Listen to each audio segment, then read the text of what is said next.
Bonjour à tous. Tout d'abord, je vous avais annoncé la naissance de Calandre il y a quelques mois. J'ai publié des vidéos beaucoup trop longues à réaliser et puis comme j'avais augmenté le rythme ici, je l'avais mise en sommeil.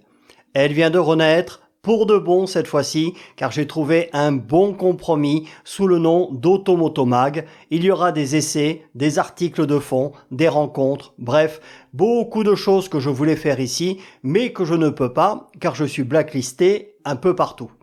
Et ça m'amuse énormément.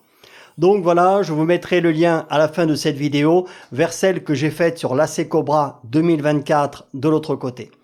Au début, on devait être 2 ou 3. Maintenant, on est de plus en plus nombreux à vous dire la vérité sur les voitures électriques.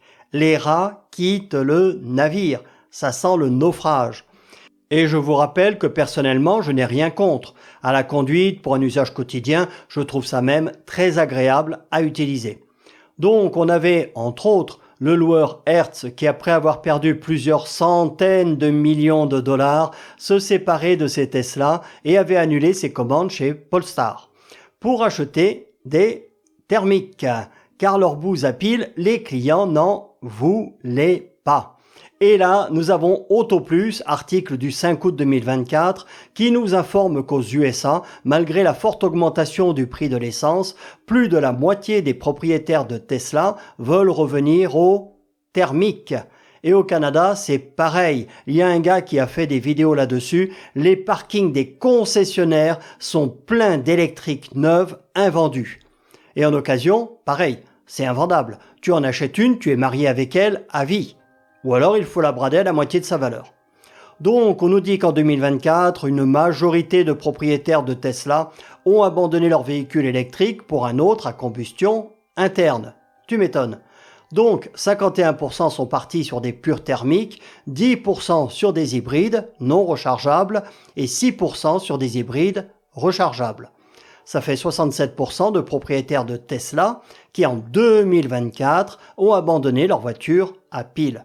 C'est énorme. Si vous avez des actions Tesla, vendez-les vite, très vite. On nous dit que c'est une amélioration par rapport à 2020 où 76% des propriétaires de Tesla les avaient revendus pour des thermiques. Bah oui, forcément. Les années précédentes étaient déjà partis tous ceux qui n'étaient pas à fond dans la secte et là parmi les purs et durs qu'il y en ait encore 67% qui désertent. Tu comprends maintenant pourquoi tu as des centaines de milliers de Tesla neuves qui dorment sur des parkings aux quatre coins du monde et pourquoi ils sont obligés de les brader. Troisième page, on nous dit que les voitures électriques, on le vend en poupe, notamment les Tesla. Ok, c'est peut-être ce que te dit de dire celui qui vend les pages de pub dans le Canard, mais même toi dans ton article, tu dis le contraire, ce qui est d'ailleurs confirmé par toutes les statistiques sérieuses. Je vous laisse lire la suite, le gars n'est pas très cohérent, il se contredit lui-même en nous disant qu'il n'y a qu'une petite chute des ventes alors que seulement 32% des propriétaires de Tesla restent fidèles aux voitures à pile. Non, il faut être cohérent. Les chiffres, eux, ne mentent pas. On en a déjà parlé et il ne faut pas confondre production et immatriculation.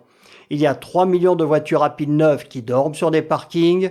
Les constructeurs, pour faire comme si ça se vendait, soit forcent les concessionnaires à immatriculer des véhicules non vendus, comme ça avait été le cas pour les Volkswagen ID par exemple, soit les immatriculent eux-mêmes et ensuite les bradent parce qu'ils ne veulent pas arrêter les chaînes de production. Arrêtez de nous prendre pour des idiots. Page 4. Tiens, McKinsey, ils sont partout ceux-là. Vous savez, c'est sorti il y a peu, c'est eux qui gèrent pratiquement tous les dossiers pour la réindustrialisation et la reconstruction de l'Ukraine. McKinsey nous dit donc que 46% des propriétaires de voitures à pile aux États-Unis veulent revenir au thermique. C'est tout à fait logique puisque la part naturelle de marché pour ces voitures, c'est 5%.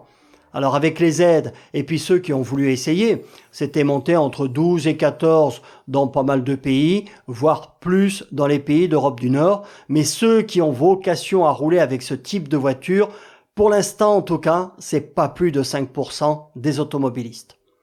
Et comme les constructeurs sont de plus en plus nombreux à en proposer et que ça ne se vend pas, la question c'est où on va ? Quand est-ce qu'ils vont comprendre? Ils attendent qu'il y en ait combien de stockés sur des parkings? 10? 20 millions? Que font les États pour arrêter cette hémorragie et ce désastre écologique? Je vous avais dit que ça arriverait dans 10 ans.